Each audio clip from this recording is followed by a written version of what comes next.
بسم اللہ الرحمن الرحیم۔ السلام علیکم۔ روشنی لائٹ چینل میں خوش آمدید۔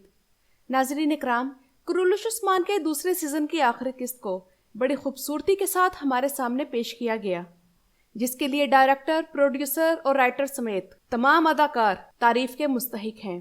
اور اس ایک ہی قسط میں بہت سے واقعات ہوئے اور سیزن 2 کی سٹوری لائن کو اچھے طریقے سے ختم کیا گیا۔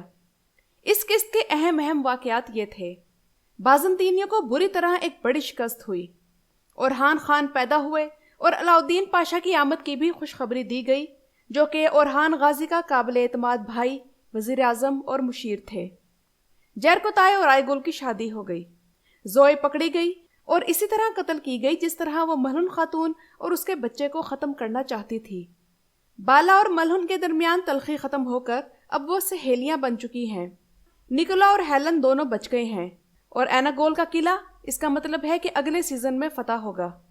افسوسناک بات یہ ہوئی کہ ترہان نیلب کو شہید کروا دیا گیا۔ اور ناظرین اکرام، اس سب کے علاوہ اس ویڈیو میں تمام واقعہ بیان کروں گی کہ کس طرح اس قسط نے کمال اتاترک کے پیروکاروں کو غصہ دلا دیا اور اس کی کیا وجہ بنی۔ اور اس کے علاوہ ایک بہت اہم اداکار جو یہ ڈرامہ چھوڑ کر جا رہا ہے وہ کون ہے۔ اس کے علاوہ کچھ باتیں ان ناظرین کی خدمت میں جو کہ کرولش عثمان کے اس پورے سیزن کا مقابلہ باربروس لار کے پہلے ٹریلر کے ساتھ کر رہے ہیں۔ ناظرین اکرام، اس سیریز میں بازنطینیوں کو بری طرح شکست ہوئی اور اس جنگ میں عثمان غازی کی مشہور زمانہ جنگی حکمت عملی، جسے ہلال ٹیکٹکس کہا جاتا ہے، وہ آزمائی گئی۔ اسکرین پر آپ لوگ دیکھ سکتے ہیں کہ اس طریقے میں دشمن کو دونوں طرف سے گھیر کر مارا جاتا ہے۔ عثمان غازی جنگی چالوں کے ماہر تھے، اور میری کوشش ہوگی کہ جلد آپ لوگوں کے سامنے ان کی مشہور جنگی چالوں کے متعلق ویڈیو پیش کروں، جنہوں نے بازنطینی اور منگولوں کو ترکوں کے سامنے چاروں شانے چت کر دیا تھا۔ چونکہ ہیلن اور خاص طور پر نکولا بچ گیا ہے، تو امید ہے کہ اگلے سیزن میں ترگت کی آمد ہوگی اور ایناگول بھی اگلے سیزن میں فتح ہوگا۔ اور جس بہترین طریقے سے آئر نکولا جیسے ولن کا کردار ارکان آبچی نے نبھایا ہے، تو ان کا حق بنتا ہے کہ وہ ایک اور سیزن میں اپنی بہترین پرفارمنس ہمارے سامنے پیش کریں۔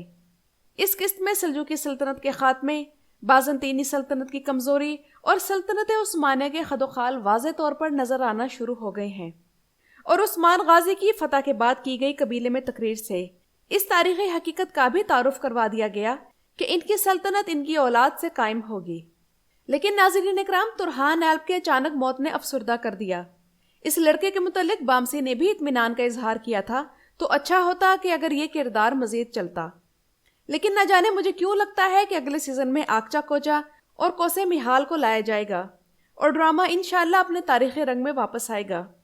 دوسری طرف گونچا خاتون بھی اس سیزن سے ہمیں خدا حافظ کہہ رہی ہیں، تو اگر وہ اگلے سیزن میں نہیں ہوں گی تو کیا بران نیلب کا کردار بھی ختم کر دیا جائے گا، یا گونچا کے متعلق بھی عائشہ خاتون کی غیر موجودگی کی طرح کوئی وضاحت دی جائے گی؟ یہ دیکھنا باقی ہے۔ زوئے پکڑی گئی اور اپنے انجام کو پہنچی، مگر قید خانے میں گوکتوک کو جب زوئے پکارتی ہے اور گوکتوک کی آنکھوں میں آنسو ہوتے ہیں، تو وہ سین بہت جذباتی کر دینے والا تھا۔ اور گوکتوک کی شادی کے متعلق اب ہمیں اگلے سیزن میں ہی کوئی نئی اپڈیٹ ملے گی۔ بالا اور ملہن کے درمیان تمام گلے شکوے ختم ہو کر اب وہ دوست بن چکی ہیں۔ ان دونوں کے تعلقات کی بہتری میں بالا کا پلڑا بھاری رہا، جس نے ملہن کے بچے کی خیریت کو یقینی بنایا اور ان دونوں کی جان بچائی، اور اس نے جلد اس حقیقت کو تسلیم کیا کہ اس کے شوہر اور قبیلے کی خوشی اسی میں ہے کہ وہ اپنے حسد پر قابو پائے۔ دوسری طرف ملہن اور عثمان بے کے درمیان ایک دیوار حائل ہے، کیونکہ ایک طرف ملہن جانتی ہے کہ وہ ایک شادی شدہ مرد کی بیوی ہے جس سے وہ محبت بھی کرتا ہے، دوسری طرف عثمان بے بھی اپنے اور ملہن کے درمیان اجنبیت کی دیوار گرا نہیں پا رہے۔ لیکن اس تمام ڈرامائی صورتحال میں لوگوں نے ملہن خاتون کو اس قدر تنقید کا نشانہ بنانا شروع کیا کہ اسلام کے تعلیمات کو بھی بھول گئے، جو کہ مرد کو 4 شادیوں کی اجازت دیتی ہے، مگر انصاف کے ساتھ۔